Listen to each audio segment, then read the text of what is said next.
Anda yang bertanya ini apakah mau merubah konstitusi atau mau mengisi negara? Ini mesti didudukkan dulu.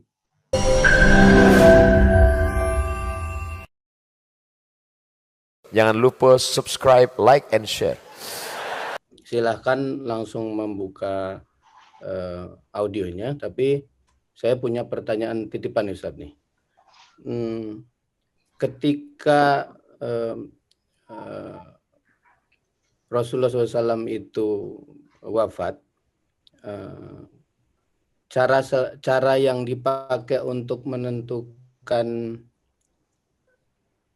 pemimpin ketika itu apakah juga ditanyakan satu persatu seperti model demokrasi sekarang ini, atau ada satu dewan syuronya, atau seperti apa ya Ustaz ya ketika menentukan pemimpin itu? Ketika Nabi Muhammad SAW meninggal, jenazah Nabi diurus oleh Sayyidina Ali, Sayyidina Abbas, Sayyidina Fadl bin Abbas, Sayyidina Abdullah bin Abbas, Sayyidina Al-Hasan, Sayyidina Al-Husain. Ini untuk membantah tuduhan Syiah bahwa Abu Bakar dan sahabat sibuk membahas politik sementara Sayyidina Ali mengurus jenazah Nabi. Yang benar adalah bahwa jenazah itu diurus oleh ahli bait keluarga.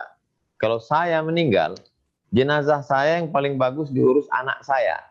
Nabi Muhammad SAW tidak punya anak laki-laki, maka diurus menantunya, Sayyidina Ali, Abbas pamannya, Fadl bin Abbas, Abdullah bin Abbas, anak Abbas, sepupunya, Hasan dan Husain, cucunya. Jadi mereka mengurus jenazah Nabi. Sedangkan sahabat Nabi di Saqifah Bani Sa'idah. Kalau kita menghadap ke arah kiblat, di samping kanan Masjid Nabawi, sampai sekarang Saqifah ini ada, dijaga, tidak boleh dibangun apa-apa di atasnya, menjadi taman sekarang. Ada tertulis Saqifah Bani Sa'idah. Di sanalah masyarakat Madinah mengusulkan Sa'ad bin Ubadah. Lalu kemudian masyarakat Makkah, Muhajirin mengusulkan Umar bin Khattab. Jadi sama seperti sekarang, ada paslon dari Madinah, ada paslon dari Makkah, ada paslon dari Ansor, ada paslon dari Muhajirin. Paslon dari Ansor tereliminasi. Al-A'imah min Quraisy, pemimpin itu diangkat dari orang Quraisy. Sa'ad bukan orang Quraisy. Maka bermusyawarah lagi mereka, yang memutuskan perkara di antara sahabat ini adalah sunnah. Kenapa terjatuh Sa'ad? Karena dia tidak sesuai menurut kriteria sunnah. Menurut sunnah pemimpin itu Quraisy, Sa'ad tidak Quraisy. Oke, di antara Quraisy ini siapa yang paling layak?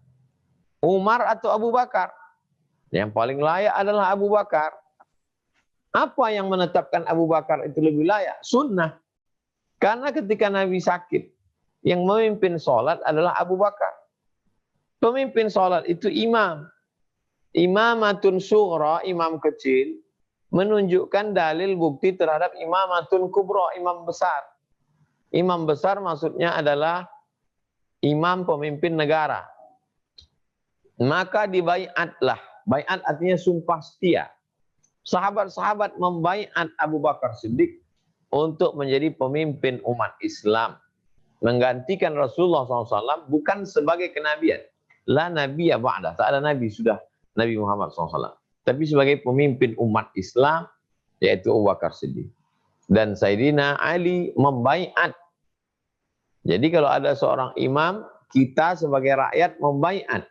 Ubayyuka ala dinil Islam.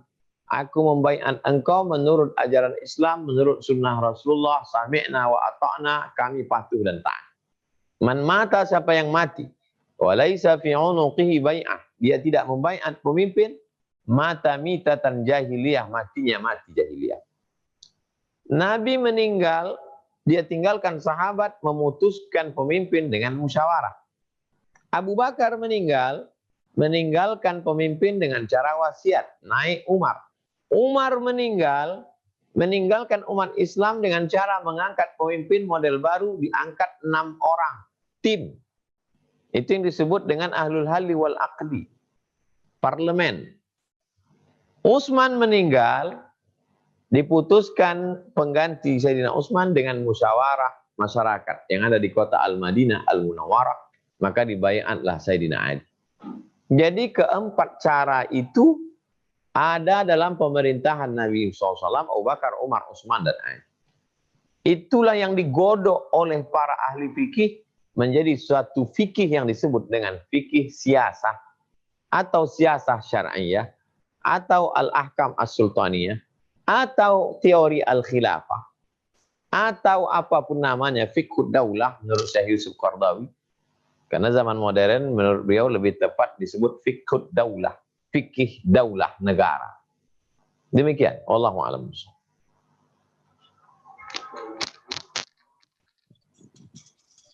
Baik Ustaz, ada pertanyaan lanjutan dari kotak chat dari Nur Fitra dengan Mas Muhammad Fatur Rahman. Saya gabung saja karena ini berhubungan dengan uang. Apakah politik uang ada sejak pemerintahan dulu Nabi Muhammad? Dan kemudian Mas Fatur juga bertanya, apa pandangan Ustadz tentang money politik yang berlaku di negara kita yang mayoritas orang Islam sendiri yang melakukan? Nabi SAW meninggal, sahabat itu bermusyawarah, sahabat-sahabat senior, maka diangkatlah Abu Bakar. Jadi tidak ada money politik. Apalagi gerakan mereka ini generasi salaf. Khairul qurun qarni, sebaik-baik abad adalah masa. Tsummal ladzina yalunahu, satu masa setelah itu. Tsummal ladzina yalunahu, satu masa setelah itu. 3 generasi pertama yang baik-baik, yang soleh-soleh ini disebut dengan generasi salaf. Abad 1, abad 2, abad 3. Jadi tidak terjadi money politik. Tapi hadis Nabi yang bersifat umum mengkonter akan terjadi money politik ada. La'ana Rasulullah SAW ar-rashi wal murtashi. Rasulullah SAW melaknat orang yang menyogok dan yang menerima sogok. Islam relevan untuk setiap zaman dan tempat. Jadi kalau ada orang bertanya bagaimana mungkin ada hukum money politik dalam Islam padahal zaman Abu Bakar, Umar, Utsman, Ali tak ada money politik. Dalilnya umum. Allah melaknat orang yang menyogok dan menerima sogok. Money politik itu sogok, suap. Karena kalau tidak ada musim pilkada, dia tidak akan keluarkan duitnya. 2, ayyuma lahmin, setiap daging di badan, nabata min haramin, kalau tumbuh dari yang haram, pannaru aulabi, tempatnya api neraka. Sepiring nasi haram karena duit sogok, dimakan menjadi setetes darah, menjadi darah daging, tempatnya api neraka. Itulah hebatnya agama Islam. Untuk sesuatu hukum yang khusus, tapi dalilnya bisa ditarik dari yang umum. Ada payung hukumnya. 3, rajulun as'as, seorang laki-laki yang rambutnya kusut, akbar, berdebu, yamuddu yadaihi ilas sama, tangannya dia tengadahkan ke langit. Doanya tidak dikabulkan. Kenapa doanya tidak dikabulkan? Mat'amuhu haram, makanannya haram. Masyrabuhu haram, minumannya haram. Malbasuhu haram, pakaiannya haram. Wa ghudhiya bil haram, dia disuap, diberi makan haram. Itulah dalil-dalil melarang money politik. Secara logika akal, kalau orang sudah mengulur uangnya banyak untuk duduk jabatan politik, maka setelah dia duduk, dia pasti gerakan pertamanya mengembalikan modalnya yang sudah jutaan, miliaran, triliunan. Itu sudah logika akal. Andai orang tidak beragama sekalipun, kalau dia pakai logika sehat akalnya, maka insya Allah dia akan bisa membedakan mana hak, mana batil, mana betul, mana batal, mana salah, mana benar. Lalu kemudian tentang masalah money politik ini Tidak hanya dilarang agama Islam, semua agama. Tidak ada yang membenarkan suatu perbuatan yang salah menurut akal sehat manusia. Jadi demikian tentang masalah money politik. Wallahu a'lam. Baik, Ustaz. Kita selingi kepada sahabat-sahabat baik yang di Malaysia dulu, yang tinggal di Kuala Lumpur khususnya, yang ingin bertanya secara langsung, kami persilahkan, kami berikan waktu untuk bertanya sekarang. Silakan dibuka satu dulu agar tidak berebut. Silakan dan langsung bertanya kepada. Oke, siap. Udah. Ustadz, Assalamualaikum. Nama saya Delil Khairat, Ustadz. Pertanyaan saya adalah, tadi Ustadz belum menyinggung lagi bagaimana kepemimpinan politik Rasulullah selama 10 tahun di Madinah. Jadi mohon Ustadz bisa mungkin jabarkan secara singkat poin-poin penting kepemimpinan politik beliau selama 10 tahun itu, Ustadz. Termasuk juga Piagam Madinah ini, Ustadz. Terima kasih, Ustadz. Pertama yang dilakukan Nabi adalah rekonsiliasi. Ketika sampai di Madinah, beliau kumpulkan orang Yahudi Bani Nadir, Yahudi Bani Quraidah, Yahudi Qainuqa, Yahudi Khaybar, umat Islam rekonsiliasi. Menyadarkan mereka bahwa Madinah ini milik kita bersama, bukan milik orang Islam. Siapa saja yang menyerang kota Madinah dari luar, maka orang Madinah berkewajiban menjaga kedaulatan Madinah. Tidak hanya orang Islam. Biaya peperangan ditanggung bersama. Kalau terjadi suatu konflik, maka yang dihukum hanya yang bersalah saja. Jangan orang Yahudi salah lalu di-sweeping semua Yahudi salah. Mereka yang tidak Islam ini disebut dengan kafir. Kafir artinya tidak mau percaya kepada Nabi Muhammad. Tapi karena mereka berdamai dengan orang Islam, maka mereka disebut dengan kafir zimmi. Adapun orang Makkah yang memerangi Nabi Muhammad disebut dengan kafir harbi. Langkah pertama yang dilakukan Nabi SAW adalah rekonsiliasi. Yang kedua, membangun masjid. Itulah dia Masjid Nabawi. Peradaban Islam dibangun, Nabi tidak membangun istana. Di mana dia menerima tamu, dinding Masjid Nabawi itu ada satu tiang namanya Ustuanatul Wufud. Ustuanah artinya tiang, wufud tamu. Jadi Nabi menerima tamu tidak di istana kenabian, tapi di Masjid Nabawi. Coba baca Asbabun Nuzul surat Ali Imran. Itu adalah tamu-tamu yang datang dari Najran, Yaman.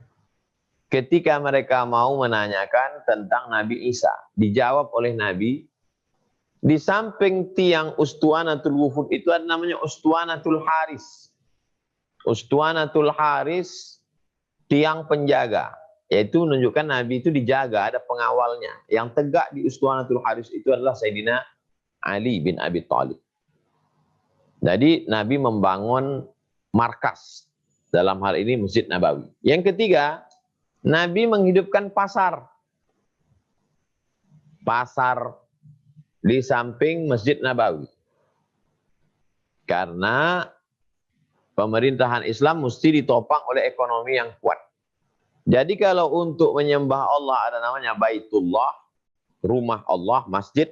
Tapi ada juga untuk manajemen ekonominya Baitul Mal, rumah harta. Isi Baitul Mal itu 7. Zakat, wakaf, infak, sedekah, wasiat, hibah, ghanimah. Jadi pasar ini dimajukan. Makanya ketika Nabi Muhammad SAW masuk ke dalam pasar, orang Yahudi mengejek dia. Nabi kok jalan-jalan di pasar? Karena nabi-nabi sebelumnya itu tidak ada jalan-jalan di pasar. Nabi sebelumnya hanya duduk di som'ah, di kuil. Hanya beribadah saja. Ini Nabi yang satu ini kok masuk pasar? Yamshuna fil aswaq. Kok dia jalan-jalan di pasar? Malah dia inspeksi, memeriksa pasar. Kenapa ini dicampur makanan basah dengan makanan kering? Man ghasyana falaysa minna. Siapa yang menipu kami bukan golongan kami. 4. Nabi membangun pasukan ketentaraan yang cukup kuat. Makanya pada perang Badar menang. Lalu kemudian Madinah itu dijaga oleh tentara-tentara yang hebat. Sebelum Nabi meninggal, Nabi mengirim pasukan yang dipimpin oleh panglima perang bernama Usamah bin Zaid, umurnya 18 tahun. Usamah bin Zaid, anak Zaid bin Harithah, anak angkat Nabi. Orang yang disayang oleh Nabi SAW. Jadi pasukan perang Nabi itu memang betul-betul siap secara ketentaraan. Dan Nabi itu panglima perang. Tapi perang Nabi beretika, beradab. Jangan bayangkan Nabi itu perampok. Satajiduna rijalan fis sawami. Kalian akan menemukan pendeta-pendeta. La ta'ridu lahum. Jangan ganggu pendeta. La taqtulu sabiyan murdi'a. Jangan bunuh anak kecil yang sedang menyusui. Wala syaikhan faniya. Jangan bunuh orang tua renta. La ta'qiranna syajarat. La ta'qiranna nakhlan. Jangan cabut pohon kurma. La taqta'unna syajaratan. Jangan potong pokok kayu. La tahdimu buyutan. Jangan hancurkan rumah. Etika perang baru ada setelah PBB terbentuk. Dulu orang kalau perang ratakan dengan tanah. Nabi SAW dibantu oleh staf-stafnya. Ada Zaid bin Thabit, penterjemah. Surat-surat yang masuk ke Nabi itu diterjemahkan oleh Zaid bin Thabit yang berbahasa Yahudi. Ta'allamtuhu wa hazaqtuhu. Aku belajar bahasa Yahudi dan aku memahaminya dengan baik. Dan Nabi berkirim surat menunjukkan dia sebagai kepala negara. Surat dikirim ke Heraklius, Raja Romawi. Surat dikirim ke Mukaukis, Raja Mesir.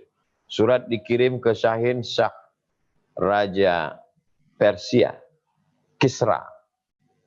Surat Nabi dikirim ke pemimpin-pemimpin Jazirah Arab. Jadi itu salah satu apa yang dilakukan Nabi di Madinah saat itu persis mirip seperti yang dilakukan oleh kepala-kepala negara hari ini. Tapi dia tidak menyebut dirinya raja, tidak menyebut dirinya sultan, tapi substansi pemerintahan ada pada kehidupan Nabi selama di kota Al-Madinah selama 10 tahun. Oleh sebab itulah tokoh-tokoh orientalis orang barat yang mengkaji kehidupan Nabi, mereka melihat ada sesuatu yang berbeda dengan tokoh-tokoh agama yang ada sebelumnya, yang hanya bercerita tentang etika, moral, akhlak. Tapi ini segala aspek, aspek ketentaraan, aspek kesehatan, aspek kemanusiaan, aspek pemerintahan. Makanya dalam Islam diajarkan udkhulu fis-silmi kaffah. Masuk Islamlah kamu secara total, kaffah, segala aspek kehidupan. Demikian, wallahu a'lam. Baik Ustaz, dari Malaysia kita terbang ke Bekasi Ustaz. Dari Bapak Hadi El Betawi. Khilafah itu sistem politik yang sesuai dengan ajaran. Pertanyaan saya, kenapa sistem khilafah pada saat ini masih ada beberapa ulama yang belum mau menerima sistem tersebut, Ustaz? Ini saya tidak tahu apakah khilafahnya ini khilafah yang sedang ramai atau khilafah dalam konteks ini, saya tidak tahu. Maksud pertanyaan beliau ini. Sistem pemerintahan Islam itu disebut as-siyasah asy-syar'iyyah. Disebut juga al-ahkam as-sultaniyah. Disebut juga al-khilafah. Disebut juga fiqhus siyasah. Disebut juga min fiqhid daulah. 5 istilah. Semua ulama sepakat bahwa sistem ini ada, fakta, bukan fiktif, pernah diterapkan dalam kehidupan umat manusia. Ada bukti-buktinya. Dengan keberhasilan-keberhasilan. Lalu kemudian ketika Indonesia merdeka pada tahun 1945, maka berkumpullah founding father. Akhirnya mereka menyepakati negara ini berdasarkan Pancasila dan Undang-Undang Dasar 1945. Itu kesepakatan. Kesepakatan pemimpin-pemimpin negeri. Dari kalangan Nahdlatul Ulama, Muhammadiyah, tokoh-tokoh ulama, menyepakati negara kesepakatan. Menjalankan ketuhanan dengan menjalankan syariat Islam bagi pemeluknya. Lalu kemudian saudara-saudara kita dari timur ketakutan dengan istilah syariat itu. Sementara kita menghadapi Belanda dan Jepang. Tidak cukup waktu untuk membahas. Akhirnya umat Islam mundur selangkah demi persatuan. Dihilangkanlah menjalankan syariat Islam bagi pemeluknya dengan tetap mempertahankan Pancasila, ketuhanan yang Maha Esa. Jadi sebenarnya yang orang sekarang takut itu adalah labeling, label. Kalau dulu ada label ulama-ulama pada Orde Lama zaman Soekarno, dilabeli dia sebagai anti negara Republik Indonesia. Dituduh dia ikut gerakan NII Kartosuwiryo. Takut dengan label itu. Tumbang rezim Orde Lama, muncul Orde Baru, muncul labeling baru, label. Namanya Komando Jihad. Orang dilabel dengan Komando Jihad. Termasuk Buya Hamka kena label. Kata Buya Hamka, tidak ada itu Komando Jihad. Kalau ada Komando Jihad, akulah komandonya. Setelah itu muncul label lagi teroris. Sekarang muncul label khilafah. Siapa saja yang berani berkata vokal, maka dia akan kena label. Itulah yang ditakutkan orang. Karena kalau sudah kena label itu susah untuk bangkit. Label anti NKRI, khilafah, HTI, dan lain sebagainya. Saya mau bercerita karena judulnya adalah politik Islam. Kalau dalam Islam politik itu tidak ada, maka coba saudara-saudara pergi sekarang ke UIN, Universitas Islam Negeri, IAIN, Institut Agama Islam Negeri, STAIN, Sekolah Tinggi Agama Islam Negeri. Nanti di sana ada namanya Fakultas Syariah.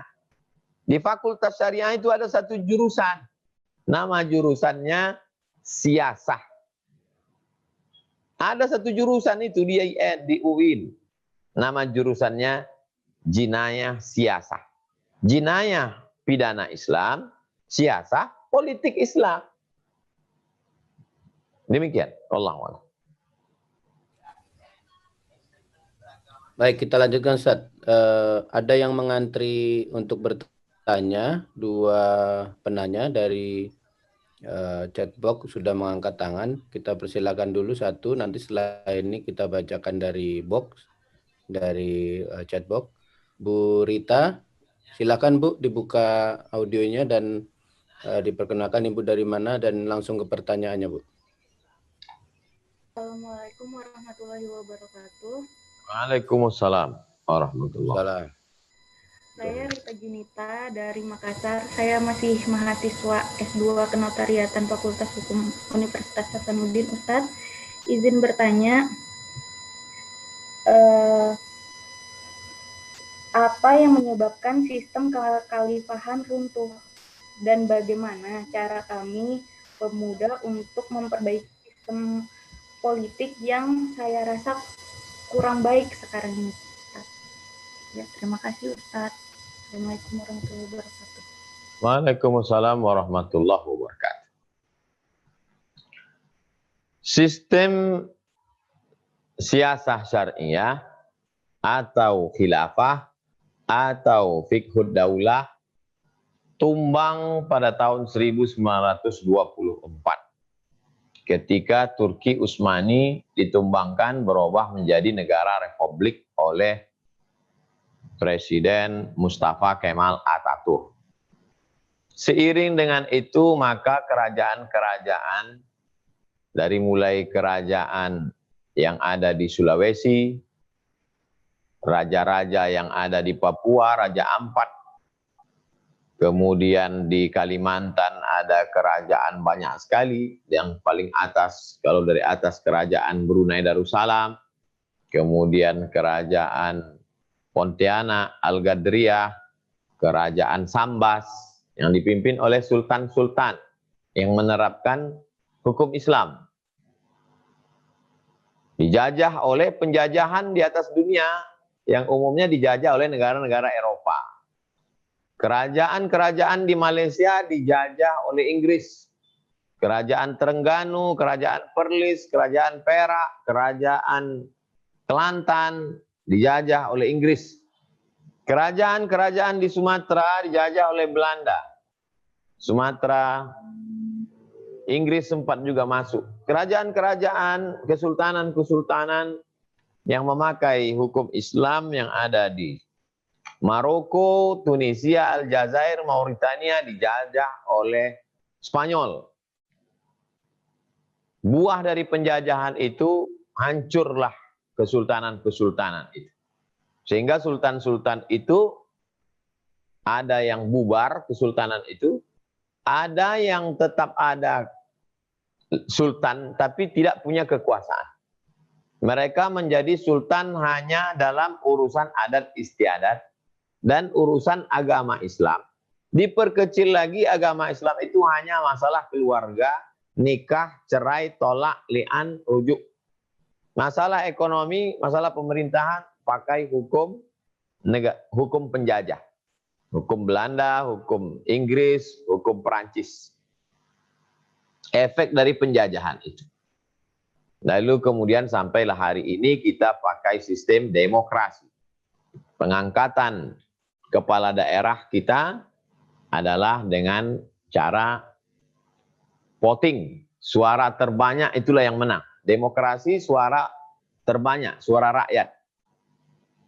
Jadi kalau mahasiswa, tokoh-tokoh milenial mau berperan saat ini, cerdaskan bangsa ini dengan memilih orang yang berkualitas. Kalau Anda mampu, Anda duduk di sana. Jadi bupati, wali kota, gubernur, anggota legislatif, DPRD kabupaten, DPRD provinsi, DPR RI, DPD. Duduk Anda di sana berperan sebagai peran politik. Kalau Anda tidak mampu, maka Anda cukup menjadi pemilih cerdas. Jangan memilih hanya karena money politik. Umat ini disadarkan tentang kesadaran politik. Kalau Anda menjadi wali kota, gubernur, bupati, banyak yang bisa Anda lakukan untuk agama Islam. Anda bisa membangun Islamic Center, membuat sekolah tahfiz Quran, membangun panti asuhan, memberikan insentif untuk penyelenggara jenazah, untuk guru agama, memasukkan pendidikan agama Islam di sekolah umum. Karena Anda punya kekuasaan. Anda dipilih oleh rakyat. Anda legitimate. Jadi mari kita isi negara Kesatuan Republik Indonesia ini supaya dia menjadi negeri baldatun, thayyibatun, wa rabbun ghafur. Dengan action nyata. Itu yang selalu saya ceramahkan. Bahwa kekuasaan Anda, wahai Bapak Bupati, Wali Kota, Gubernur, segenggam kekuasaan di tangan Anda selama 2 periode, pakailah untuk menjadi amal jariah. Bagi yang mengikuti ceramah saya, dia paham bahwa yang saya sampaikan itu perbaikan pendidikan, perbaikan ekonomi, perbaikan politik. Kalau pendidikan kita baik, demokrasi jadi baik. Tidak akan ada money politik. Kalau ekonomi kita baik, maka masyarakat jadi baik. Kalau kesadaran politik kita baik, maka insya Allah akan terpilihlah pemimpin-pemimpin yang baik. Gerakan-gerakan dakwah hari ini, dari mulai gerakan hijrah, gerakan sholat berjamaah, itu akan terus bergulir, akan melahirkan pemimpin-pemimpin. Karena orang yang sholat, orang yang ke masjid pasti akan memilih orang yang sholat juga. Tapi kalau orang sholatnya 10%, yang memilih justru homo, lesbi, LGBT, sakau, mabuk, pecandu narkoba, maka itulah yang akan menjadi bupati, wali kota. Kesadaran politik. Tidak cukup Anda sadar hanya menjadi orang yang sholat puasa sunnah. Tidak cukup. Anda mesti punya kesadaran politik untuk memperbaiki bangsa ini. Demikian. Baik Ustaz, kita lanjutkan ke pertanyaan tertulis dari Bumi Lawardah. Saat Rasulullah berdakwah di Mekah secara sembunyi-sembunyi dan hanya sebagian orang yang mau menerima Islam, sedangkan saat di Madinah dilakukan secara terang-terangan. Pertanyaannya, apakah dakwah Islam saat ini harus mengikuti juga cara Rasulullah saat di Mekah? Mengingat saat ini umat Islam sangat minder dengan kata negara Islam, tanda petik, atau juga khilafah, Ustaz.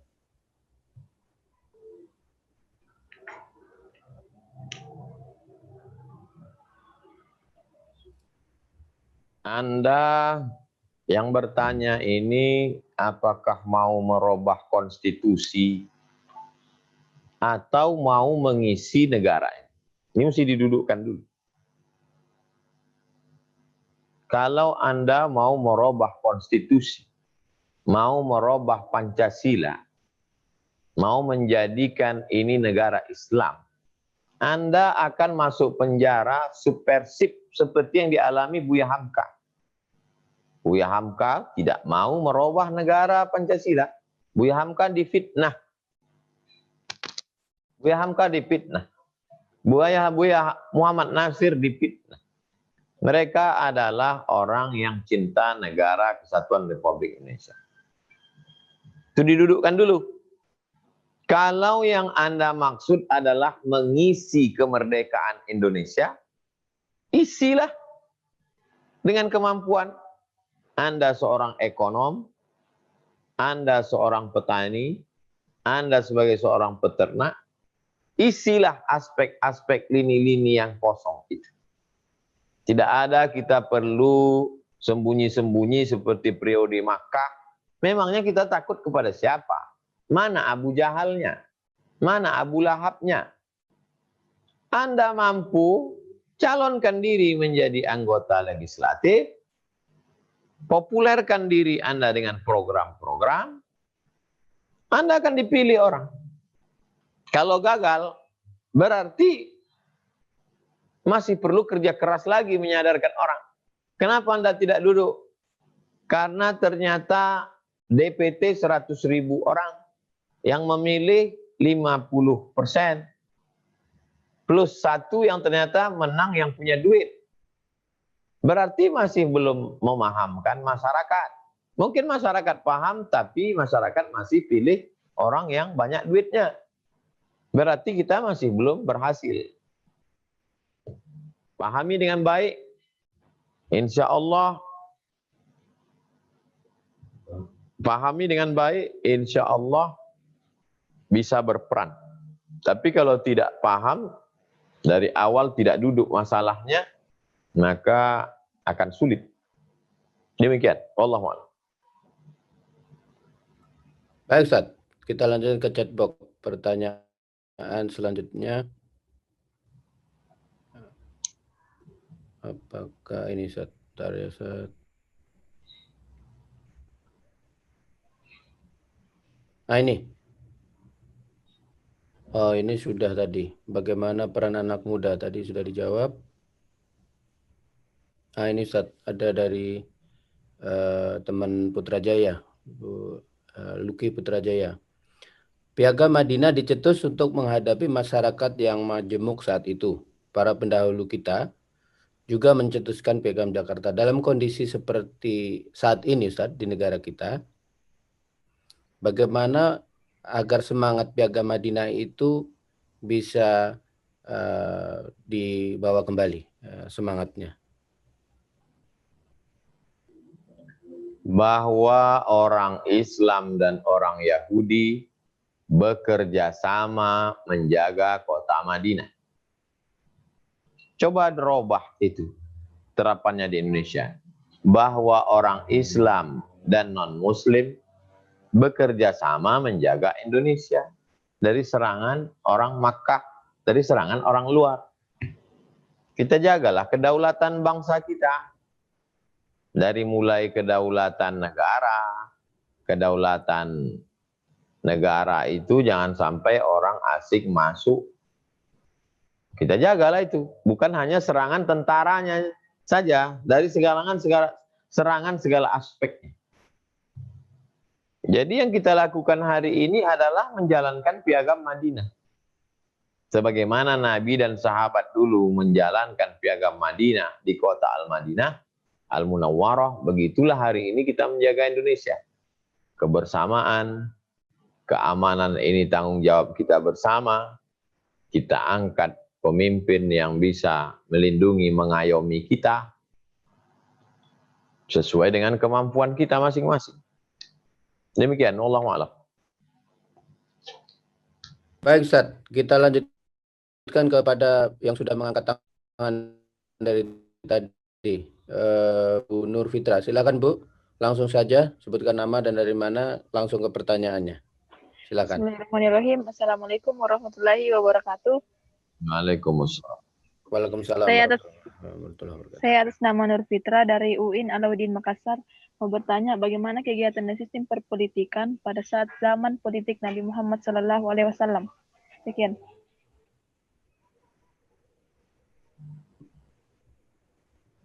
Dari tadi saya menjelaskan sistem politik dari zaman Nabi, Abu Bakar, Utsman, Ali. Langkah-langkah yang dilakukan Nabi.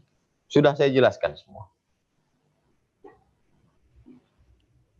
Baik Ustaz, kita lanjutkan lagi ke pertanyaan di box. Apakah zaman kepemimpinan Rasulullah SAW itu ada juga muslimah yang memimpin sebagai pemimpin baik wilayah ataupun pemimpin yang lain, Ustaz? Pada zaman Nabi Muhammad SAW, semua amir pemimpin wilayah laki-laki. Pada masa pemerintahan Umar bin Khattab, diangkatlah seorang perempuan bernama Ummu Syifa sebagai pemimpin wilayah Hisbah. Wilayah Hisbah, polisi pengawas pasar kota Madinah. Namanya Ummu Syifa. Itulah yang dijadikan dalil. Beberapa ahli fikih mengatakan boleh mengangkat pemimpin perempuan. Yang tidak boleh itu mengangkat pemimpin perempuan yang absolut tidak terbantahkan. Pemimpin mutlak, khalifah, amirul mukminin, sultan tak boleh. Tapi kalau mengangkat perempuan yang kekuasaannya terbatas, sebagai anggota legislatif, sebagai kepala daerah, boleh dengan catatan izin suaminya kalau dia ada suami. Dia memiliki kecakapan politik. Memang ahli dia di bidang politik. Kemudian pula dia tidak meninggalkan kewajiban. Dia tidak bersolek-solek jahiliyah. Dia tidak berdua-dua dengan yang tidak mahram.